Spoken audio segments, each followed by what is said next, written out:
Urifuza kuvuga Icyongereza? This is the right channel that can help you to achieve that.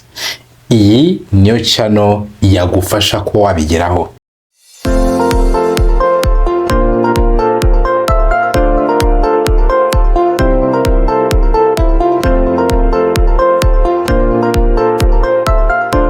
Urifuza kuvuga Icyongereza? This is the right channel that can help you to achieve that.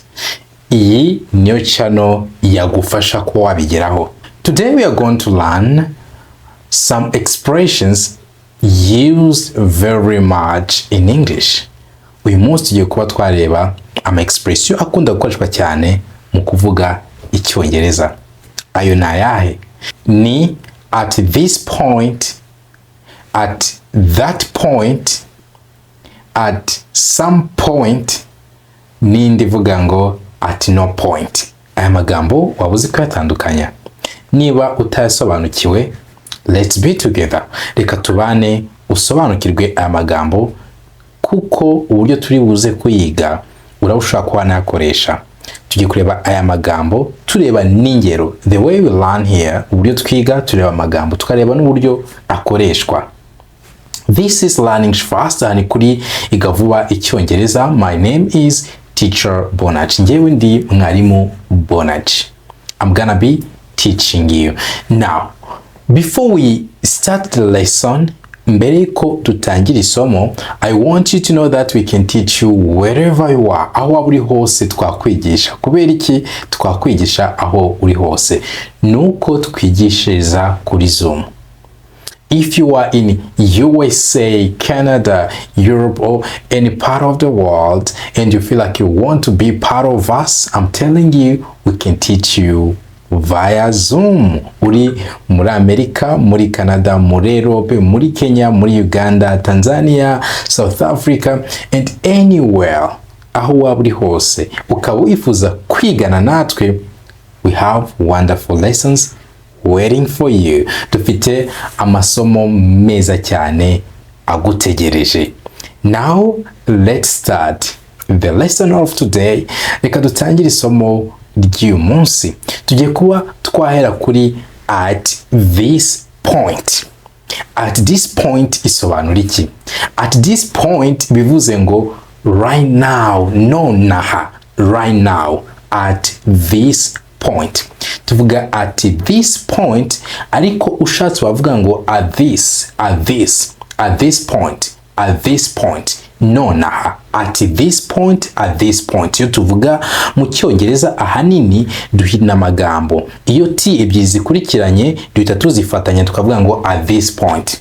But niba utarabimenyera, that's fine, wakivugira ngo at this point. Bivuga ngo nonaha. For example, we can say, perhaps at this point we should leave. Perhaps at this point we should leave.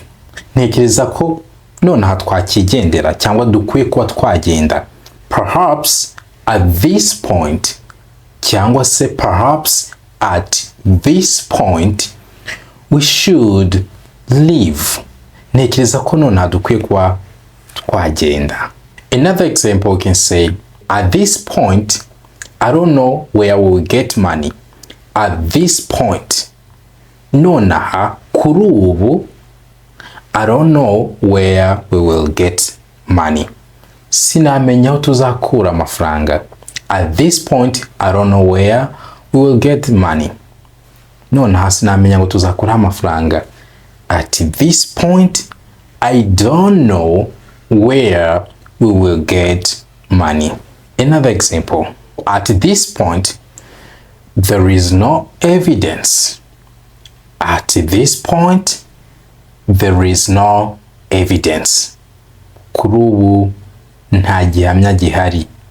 At this point, there is no evidence. Another example, nshobora navuga ngo he's doing great at this point. He's doing great at this point. Ari gukora neza gusika ubu. Kuri ubu ari harakora neza. He's doing great at this point. Keretse nkomeje kuba naguhereza izindi ngero, but I believe ko izo nkuhaye zihagije. You too, you can try to make your own examples. Reka nkubwire, mu gihe turi kwiga, you can take your pen and paper and try to make your own example. Ugomba gufata ikaye n'ikaramu ukandika ingero zawe, ndetse n'ikindi izo ngero zawe ukazivuga uranguruye ijwi. Ntabwo ari ukwandika gusa, you write and speak aloud, ukayavuga uranguruye ijwi. Nanone rimwe na rimwe hari interuro nkwiye kuba ndi kuvuga nawe ukazisubiramo. You need to repeat after me sometimes. Rimwe na rimwe ukwiye kuzajya usubiramo uko ndi kuvuga ibintu.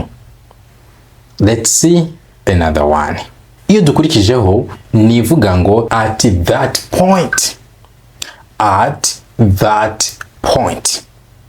Bivuga ngo kirya gihe. At that point. Kirya gihe. Urugero twavuga ngo people started living at that point. People started living at that point. Abantu batangiye kugenda kirya gihe. People started living at that point when the music stopped. Abantu batangiye kugenda kirya gihe ubwo umuziki wahagararaga. People started living at that point when the music stopped. Another example, urundi rugero, they arrived late. Bahageze bakerewe. They arrived late. At that point, we were leaving. Ubwo bahageraga twari turimo tugenda. At that point, we were leaving. They arrived late. At that point, we were leaving. Bahageze bakerewe igihe bahageraga twe twariho tugenda. Another example, I heard third scream. I heard third scream. Numvishe ugutakamba kwa gatatu. I heard third scream. At that point, I called the police. Icyo gihe nahise mpamagara polisi. I heard third scream. At that point, I called the police. Icyo gihe nahise mpamagara polisi. I heard third scream. At that point, I called the police. That is, at that point. Now let's see another example. When I didn't find him, at that point, I left the message. When I didn't find him, at that point, I left the message. Ubwo ntamubonaga icyo gihe nahise nsiga ubutumwa. When I didn't find him, at that point, I left the message. Iyo ni at that point. Reka turebe noneho ikurikiyeho. Kimwe mu bintu byagufasha kuvuga icyongereza ndetse bitakugoye ni ukumenya interuro zitandukanye zikoreshwa mu buzima busanzwe. Iki gitabo kirimo interuro 5,000 zisobanuye mu Kinyarwanda, hakabamo n'ibibazo ndetse n'ibisubizo by'ibyo bibazo, ku buryo mu gihe umuntu akubajije ikibazo ushobora kuba wasubiza nta kibazo, cyangwa se mu gihe ukeneye kuba wabaza ushobora kuba wabaza icyo ushaka kubaza. Ikindi harimo interuro ku ngingo zigiye zitandukanye, ku buryo kugira iki gitabo byagufasha mu cyongereza cyawe cyo kuvuga. Niba mu gihe uri kuvuga amagambo akubana makeya, this is a book for you. Iki ni igitabo cyagufasha. Iki gitabo kigambiriye kuzamura inyunguramagambo zawe z'icyongereza. Harimo amagambo asobanuye English and Kinyarwanda dictionary, inkoranyamagambo y'icyongereza ndetse n'ikinyarwanda. Rero niba ushaka kuzamura urwego rwawe rw'inyunguramagambo, this is a book that you need. More than 200 pages. Pages zirenga 200 z'amagambo y'icyongereza asobanuye mu Kinyarwanda. This book can help you to improve your vocabulary. Iki gitabo cyagufasha kongera inyunguramagambo zawe. Igihe cyose cyo gusobanura ibikorwa dukenera gukoresha inshinga. Okay? Iki gitabo kirimo regular verbs, inshinga zikurikiza amategeko, irregular verbs, inshinga zidakurikiza amategeko. Kuri buri nshinga tukaguha urugero, okay, ku buryo uramenya inshinga ukaba ushobora no kuba wayikoresha. Ikindi nanone harimo ibihe 12, ibihe 12 by'icyongereza bisobanuye ku buryo mu gihe umaze gusoma iki gitabo uba ushobora kuba wakoresha inshinga nta kibazo. Inshinga nicyo gice cy'ingenzi mu nteruro kuko aba ari nk'umutima w'interuro. Rero mu gihe ugiye gusobanura ibikorwa ukora, ibikorwa uzakora, ibikorwa uri gukora, icyo gihe uzakenera iki gitabo kugira ngo kibe cyagufasha ukemura ibyo. If you want to work on your spoken English, niba ushaka kuzamura icyongereza cyawe cyo kuvuga, this is a dialogue book. Iki ni igitabo kirimo ibiganiro by'icyongereza ndetse bisobanuye mu Kinyarwanda. Ndetse harimo na irregular verbs, harimo phrasal verbs.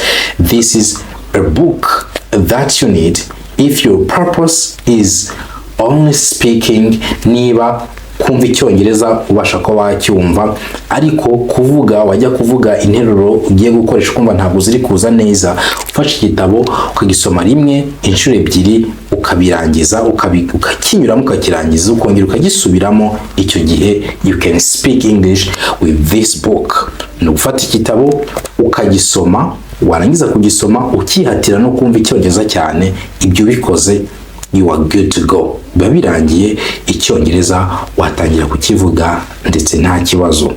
And finally, this is a book, kana gatabo gatoya gahuriza hamwe ibikomoka muri bya bitabo byose nagiye nkwereka, akaba kanagura make ibihumbi 18. Rero nako ugakeneye, we can help you to get it, kuko hari abagenda batubwira yuko bakeneye ibitabo by'amafaranga makeya. We prepared this book for you. So if you need either one of our books, waduvugisha kuri 0782293112 cyangwa se 0728034227. Iyo dukurikijeho nivuga at some point. At some point iyo tuba tuvuga ngo igihe kimwe na kimwe. Aha tuba tuvuga unspecified time, ntabwo turi kugaragaza ngo ni igihe ki. Okay? At some point, icyo gihe ntabwo turi kukigaragaza neza ngo tumenye ngo ni ryari. Urugero twavuga ngo we know that at some point another virus will strike. We know that at some point another virus will strike. Tuzi yuko igihe runaka tutazi hari virusi izaza. Twavuga strike cyangwa tukavuga breakout. We know that at some point another virus will break out. Tuzi yuko igihe runaka tutasobanura indi virusi tuzabonije. That is at some point. Reka turebe urundi rugero. At some point we will have to choose between A and B. At some point we will have to choose between A and B. Rimwe na rimwe bizaba ngombwa ko duhitamo hagati ya A na B. At some point we will have to choose between A and B. At some point you will have to decide. Rimwe na rimwe bizaba ngombwa yuko ufata umwanzuro. At some point you will have to decide. Rimwe na rimwe bizaba ngombwa yuko ufata umwanzuro. At some point you will have to decide. Reka turebe urundi rugero. We are all going to die at some point, unfortunately. We are all going to die at some point. Uko byagenda kose igihe kizagera twese dupfe. we are all going to die at some point. Ko byagenda kose igihe kimwe tuzapfa. Okay? Aha, at some point tubonye yuko tuba tuyikoresha kuri unspecified time, ku gihe kitagaragajwe neza, utavuga ngo ni ryari. Okay? Niba tuvuze ngo we will all have to die at some point, igihe kimwe uko byamira kose twese tuzapfa. That is at some point. Reka turebe noneho at one point. Iyi at one point yo tuyikoresha tuvuga mu gihe cyatambutse. Okay? At one point, igihe runaka ariko mu gihe cyashize. At one point. Reka turebe urugero kugira ngo urusheho gusobanukirwa. At one point we stopped and bought fuel. At one point we stopped and bought fuel. Hari igihe cyageze, icyo gihe ntabwo ndi kukigaragaza, ariko hari icyo gihe cyabayeho, hari igihe cyageze turahagarara tugura essence. At one point we stopped and bought fuel. Hari igihe cyageze turahagarara tugura essence. Urabona turi kwikoresha mu gihe cyatambutse. Urundi rugero, the number of viewers at one point reached 20,000. The number of viewers at one point reached 20,000.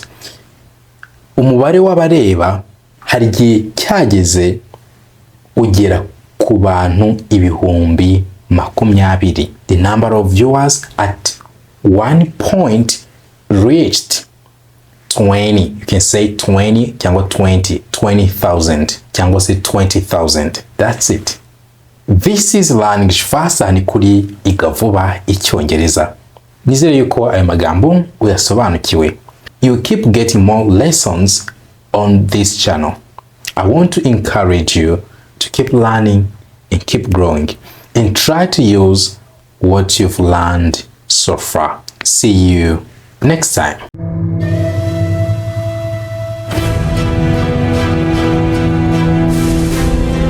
nzi agaciro k'umunsi wawe udasanzwe. Niyo mpamvu nkurangiye timu y'aba best photographers n'aba videographers bafata bakanatunganya neza amafoto na video ku munsi mukuru wawe. Abo nta bandi ni The Move Studio. Dukora neza amafoto na video z'ibirori by'ubwoko bwose. The Move Studio, we capture moments and create lasting memories. Twiteguye kugufata neza amafoto na video bisa neza ku munsi w'ubukwe bwawe cyangwa se n'ibindi birori ibyo ari byo byose. Twandikire cyangwa uduhamagare kuri 078 39 52 76 5. Nta foto witubwira ko hari icyabaye.